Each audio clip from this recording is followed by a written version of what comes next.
Test 2. This is the ielts listening test. You will hear a number of different recordings and you will have to answer questions on what you hear. There will be time for you to read the instructions and questions and you will have a chance to check your work. All the recordings will be played once only. The test is in 4 parts. At the end of the test, you will be given 10 minutes to transfer your answers to an answer sheet. Now turn to Part 1.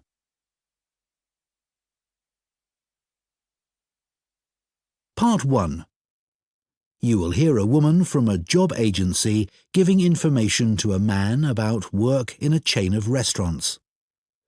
First, you have some time to look at questions 1 to 5.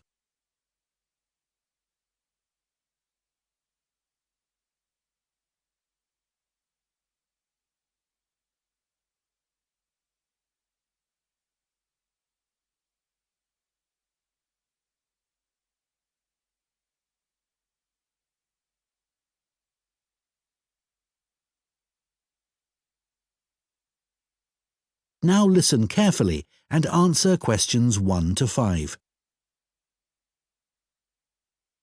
So I understand you're interested in restaurant work? Yes, I've got a bit of experience and I can provide references. That's good.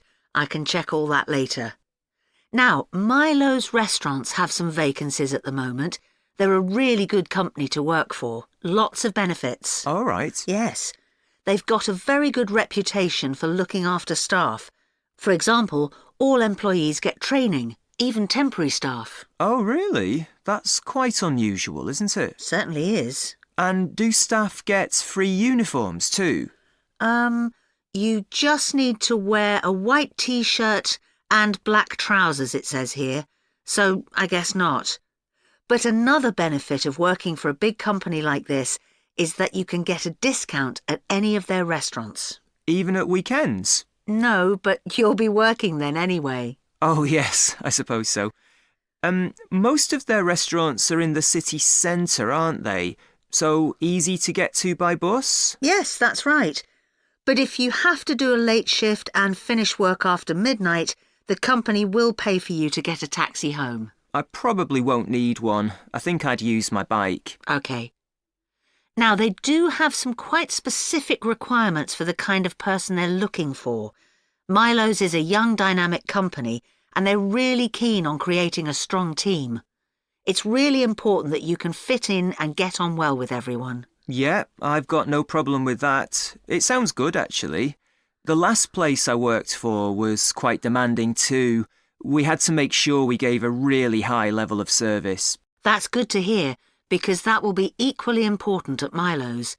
I know they want people who have an eye for detail. That's fine. I'm very used to working in that kind of environment. Perfect. So the only other thing that's required is good communication skills, so you'll need to have a certificate in English. Sure.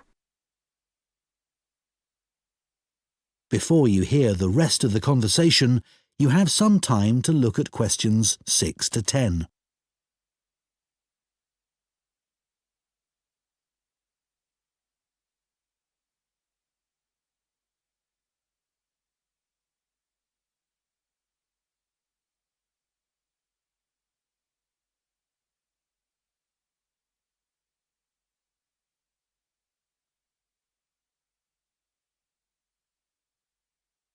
Now listen and answer questions 6 to 10. OK, let's have a look at the current job vacancies at Milo's. The first one is in Wivenhoe Street. Sorry, where? Wivenhoe. W-I-V-E-N-H-O-E. It's quite central, just off Cork Street. Oh, right. They're looking for a breakfast supervisor. That would be okay. So you're probably familiar with the kind of responsibilities involved. Obviously checking that all the portions are correct, etc. And then things like checking all the procedures for cleaning the equipment are being followed. Okay. And what about the salary? In my last job, I was getting £9.50 per hour. I was hoping to get a bit more than that. Well, to begin with, you'd be getting £9.75, but that goes up to £11.25 after 3 months. That's not too bad. And I suppose it's a very early start. That's the only unattractive thing about this job. But then you have the afternoons and evenings free. So the restaurant starts serving breakfast from 7 a.m. and you'd have to be there at 5:30 to set everything up. But you'd be finished at 12:30. Well, as you say, there are advantages to that. Now, you might also be interested in the job at the City Road branch. That's for a junior chef, so again a position of responsibility. I might prefer that, actually. Right. Well, obviously this role would involve supporting the sous chef and other senior staff. And you'd be responsible for making sure there's enough stock each week and sorting out all the deliveries. I've never done that before, but I imagine it's fairly straightforward once you get the hang of it. Yes, and you'd be working alongside more experienced staff to begin with, so I'm sure it wouldn't be a problem. The salary's slightly higher here. It's an annual salary of £23,000. Right. I know that if they like you, it's likely you'll be promoted quite quickly, so that's worth thinking about. Yes, it does sound interesting. What are the hours like? The usual, I think. There's a lot of evening and weekend work, but they're closed on Mondays. But you do get one Sunday off every 4 weeks. So would you like me to send off your CV? That is the end of Part 1. You now have 1 minute to check your answers to Part 1.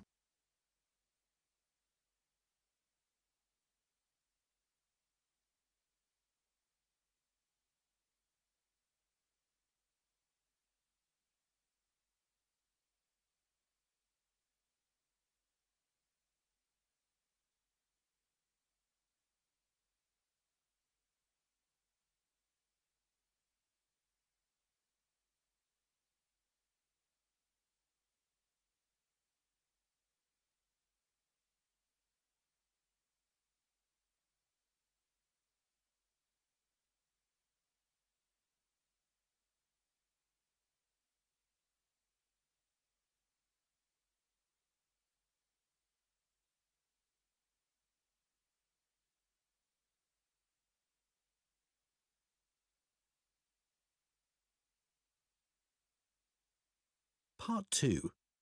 You will hear a talk to members of the public about plans for a new housing development near a town called Nunston. First, you have some time to look at questions 11 to 14.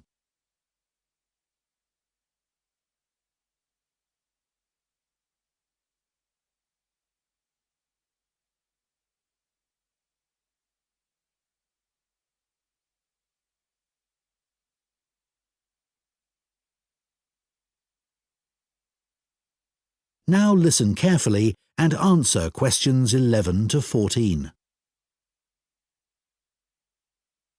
Hello everyone, it's good to see that so many members of the public have shown up for our presentation on the new housing development planned on the outskirts of Nunston. I'm Mark Reynolds and I'm Communications Manager at the development. I'll start by giving you a brief overview of our plans for the development. So, one thing I'm sure you'll want to know is why we've selected this particular site for a housing development. At present, it's being used for farming, like much of the land around Nunston. But because of the new industrial centre in Nunston, there's a lot of demand for housing for employees in the region, as many employees are having to commute long distances at present. Of course, there's also the fact that we have an international airport just 20 minutes drive away. But although that's certainly convenient, it wasn't one of our major criteria for choosing the site. We were more interested in the fact that there's an excellent hospital just 15 kilometres away, and a large secondary school even closer than that. One drawback to the site is that it's on quite a steep slope, But we've taken account of that in our planning, so it shouldn't be a major problem. We've had a lot of positive feedback about the plans. People like the wide variety of accommodation types and prices, and the fact that it's only a short drive to get out into the countryside from the development. We were particularly pleased that so many people liked the designs for the layout of the development, with the majority of people saying it generally made a good impression and blended in well with the natural features of the landscape, with provision made for protecting trees and wildlife on the site. Some people have mentioned that they'd like to see more facilities for cyclists, and we'll look at that, but the overall feedback has been that the design and facilities of the development make it seem a place where people of all ages can live together happily. Before you hear the rest of the talk, you have some time to look at questions 15 to 20.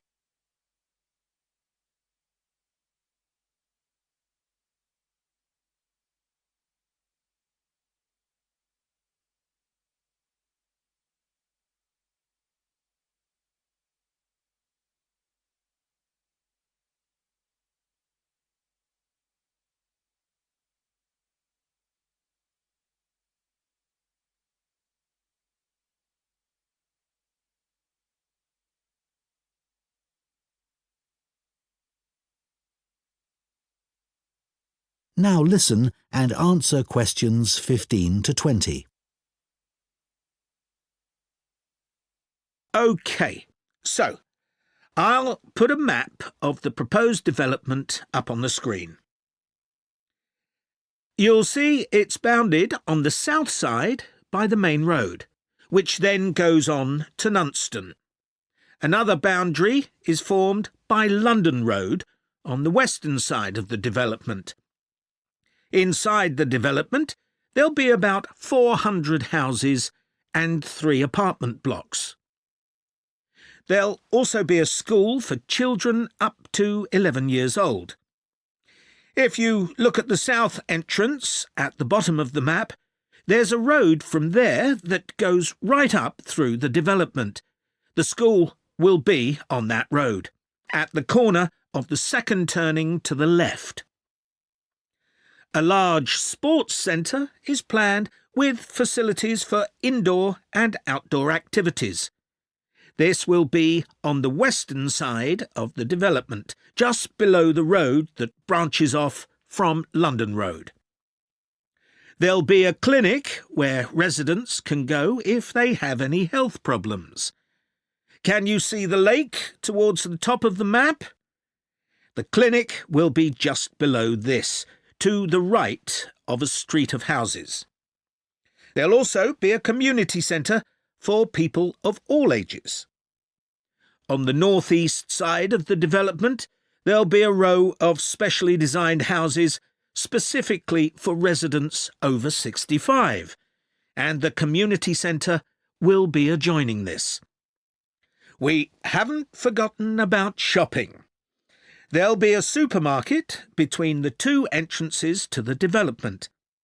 We're planning to leave the 3 large trees near London Road, and it'll be just to the south of these. It's planned to have a playground for younger children.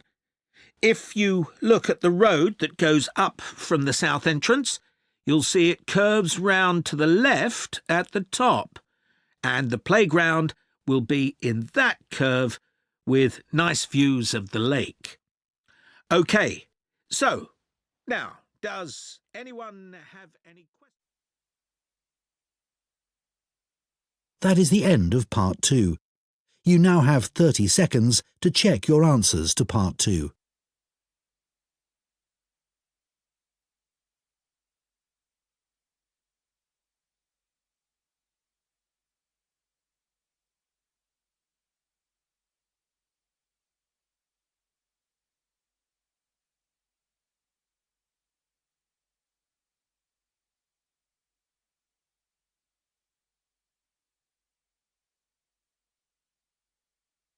Part 3. You will hear two geography students, Adam and Michelle, talking about a volcanic eruption which took place in Iceland in 1783. First, you have some time to look at questions 21 to 26.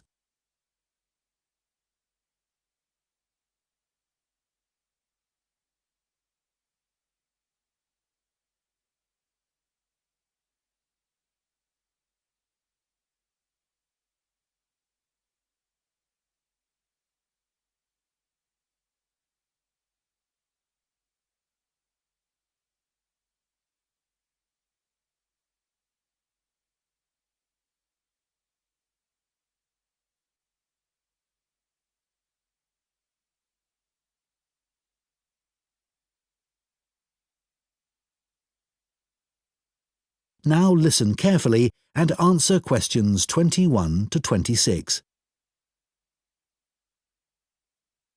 So, Michelle, shall we make a start on our presentation? We haven't got that much time left. No, Adam. But at least we've done all the background reading. I found it really interesting. I'd never even heard of the Laki eruption before this. Me neither. I suppose 1783 is a long time ago. But it was a huge eruption, and it had such devastating consequences. I know. It was great there were so many primary sources to look at. It really gives you a sense of how catastrophic the volcano was. People were really trying to make sense of the science for the first time. That's right. But what I found more significant was how it impacted directly and indirectly on political events, as well as having massive social and economic consequences. I know. That should be the main focus of our presentation.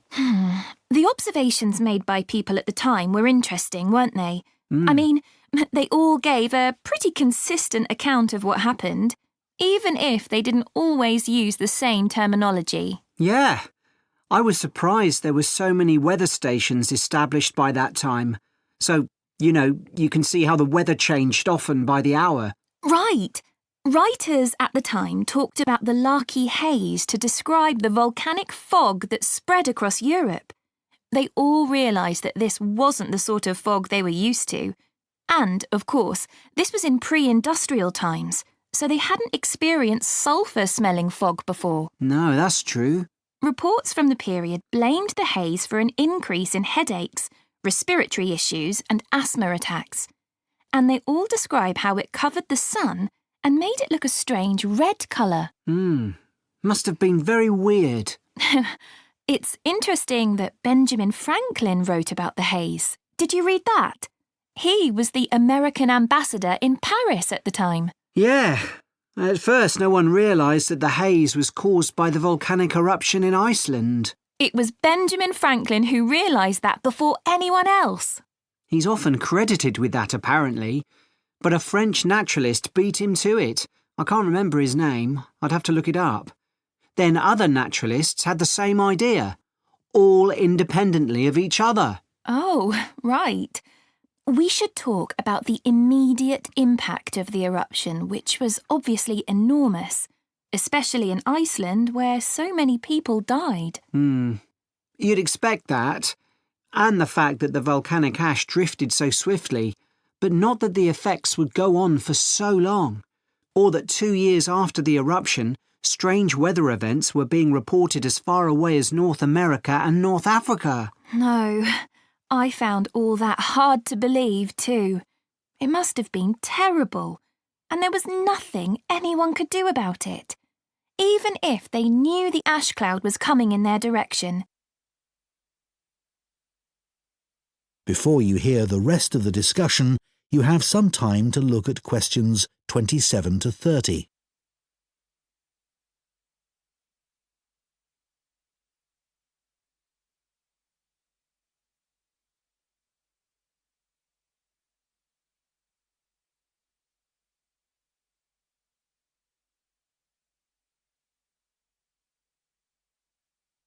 Now listen and answer questions 27 to 30.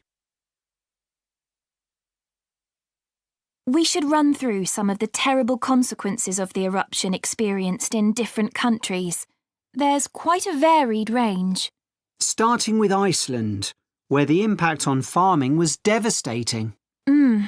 One of the most dramatic things there was the effect on livestock as they grazed in the fields. They were poisoned because they ate vegetation that had been contaminated with fluorine as a result of the volcanic fallout. That was horrible. In Egypt, the bizarre weather patterns led to a severe drought, and as a result, the Nile didn't flood, which meant the crops all failed. It's so far from where the eruption happened, and yet the famine there led to more people dying than any other country. It was worse than the plague. OK. Then, in the UK, the mortality rate went up a lot, presumably from respiratory illnesses. According to one report, it was about double the usual number and included an unusually high percentage of people under the age of 25.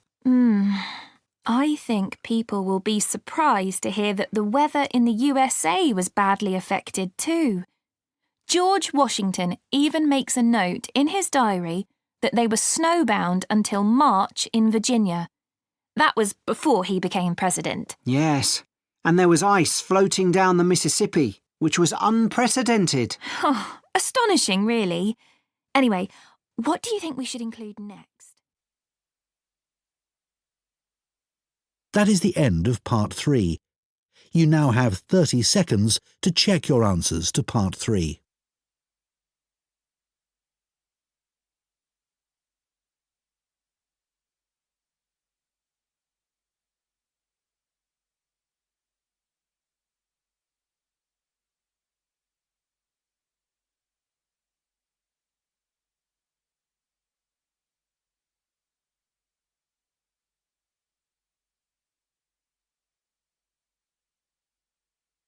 Part 4. You will hear a student on a fashion design course giving a talk about the history of pockets. First, you have some time to look at questions 31 to 40.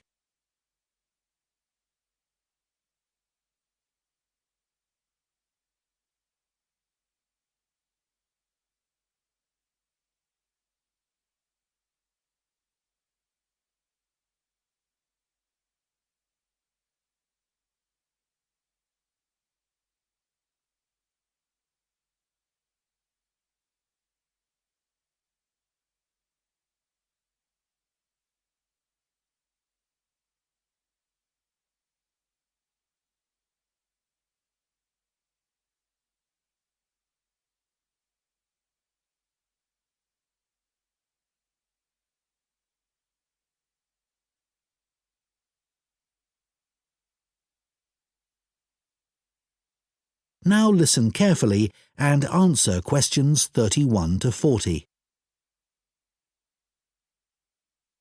Good morning. Now, we've been asked to choose an aspect of European clothing or fashion and to talk about its development over time. I decided to focus on a rather small area of clothing, and that's pockets. I chose pockets for two reasons, really. We all have them in jeans, jackets, coats, for example, and even though we often carry bags or briefcases as well, nothing is quite as convenient as being able to pop your phone or credit card into your pocket. Yet, I suspect that, other than that, people don't really think about pockets too much, and they're rather overlooked as a fashion item. It's certainly very interesting to go back in time and see how pockets developed for men and women. In the 18th century, fashions were quite different from the way they are now, and pockets were too. If we think about male fashion first, that was the time when suits became popular. Trousers were knee-length only, and referred to as breeches. The waistcoats were short, and the jackets were long. But all three garments were lined with material, and pockets were sewn into this cloth by whichever tailor the customer used. The wearer could then carry small objects such as pencils or coins on their person, and reach them through a gap in the lining. Coat pockets became increasingly decorative on the outside for men who wanted to look stylish. But they were often larger but plainer if the wearer was someone with a profession who needed to carry medical instruments. A doctor or physician, for example.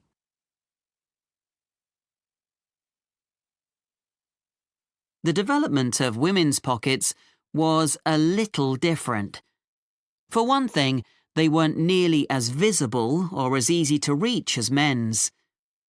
In the 18th and 19th centuries, women carried numerous possessions on their person, and some of these could be worth a lot of money. Women were more vulnerable to theft, and wealthy women, in particular, worried constantly about pickpockets. So, what they did was to have a pair of pockets made that were tied together with string. The pockets were made of fabric, which might be recycled cloth if the wearer had little money, or something more expensive, such as linen, sometimes featuring very delicate embroidery. Women tied the pockets around their waist, so that they hung beneath their clothes.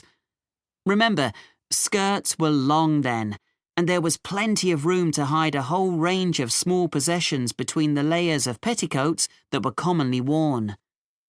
They would have an opening in the folds of their skirts, through which they could reach whatever they needed, like their perfume. Working women, of course, also needed to carry around items that they might use for whatever job or trade they were involved in, but their pairs of pockets still remained on the inside of their clothing. They just got bigger or longer, sometimes reaching down to their knees. So, the tie-on pockets went well into the 19th century, and only changed when fashion altered towards the end of that period. That's when dresses became tighter and less bulky, and the pairs of pockets became very noticeable. They stood out too much and detracted from the woman's image. Women who had been used to carrying around a range of personal possessions, and still wanted to, needed somewhere to carry these items about their person. That was when small bags, or pouches as they were known, came into fashion, and, of course, they inevitably led on to the handbag of more modern times, particularly when fashion removed pockets altogether. That is the end of Part 4. You now have 1 minute to check your answers to Part 4.